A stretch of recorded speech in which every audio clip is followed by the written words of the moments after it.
Hey, happy day. Put your best foot forward to supersize your business. What the heck does that mean?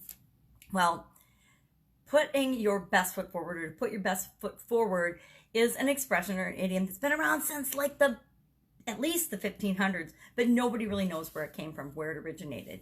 Now, maybe it came from the days when you met somebody and you'd go to shake their hand and introduce yourself and say you had one leg of your pants that was worn out and the other leg that looked better, you'd put your best foot forward.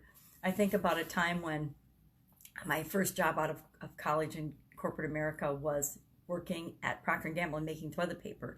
And if you know anything about toilet paper manufacturing, everything in that process is big and gigantic. Well, I'm like a very short woman, right? I've come to terms with, I'm short, I'm 5'1.5". That is short by almost anyone's terms, right? So I noticed after about 6 months into the job that one of my steel-toed shoes was worn out more than the other. And I was like, why is the top of one of my shoes worn out?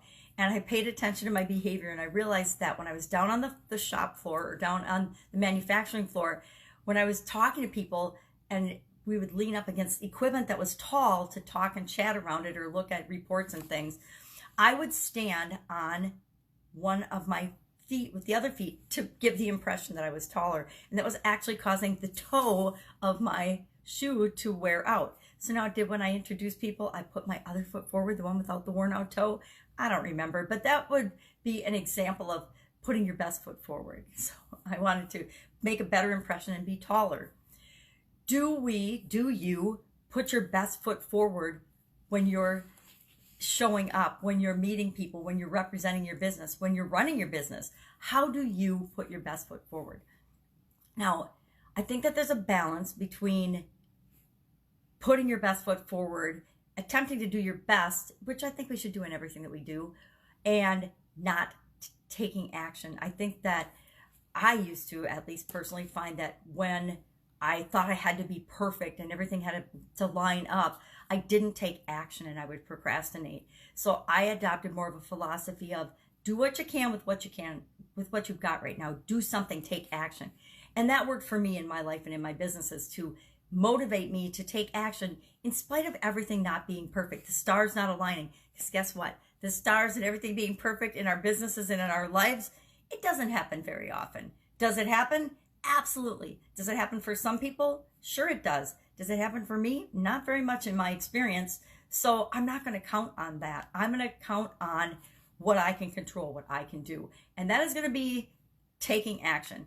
And I'm going to switch, as of reading this saying today, from doing what I can right now with what I've got to doing the best I can with what I've got right now, so that I take action, but I still put my best effort into it, my best foot forward.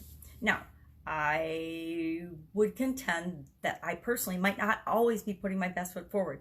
Is being pajama grandma, showing up in my pajamas, putting my best foot forward? That's only for me to decide, right? Because a lot of people are right or left about it. Some people are like, nope, that's not putting your best foot forward. Stop doing it. It's ridiculous. It's stupid. Don't do it. Go back to your suits and your fancy hair and your corporate America. Get somebody to do your hair and makeup before you make a video. Do all these things to be successful and to be an influencer. And I think that has to be balanced with what you're doing with your business and who you are with who you really are, who you authentically are. Because guess what? If I showed up in a fancy outfit every day and perfect makeup, perfect hair, perfect nails, perfect everything, perfect appearance, it really wouldn't be me, because that's not who I authentically am. I authentically am who you see. What you see is what you get. And that is, don't get me wrong, that is 100% intentional, right? Because I am not for everybody, just like your business isn't for everybody. We are here to serve a certain segment, a certain group of people to the best of our ability. And everybody else is here to serve other people to the best of their ability. So put your best foot forward, but make sure that you're being authentic. And it's really your foot, right? You can't copy and put somebody else's best foot forward. That's why if you're being yourself, there's no competition. So how are you putting your best foot forward in your business today? Share in the comments below, because I would love to know. All right, I will be with you tomorrow.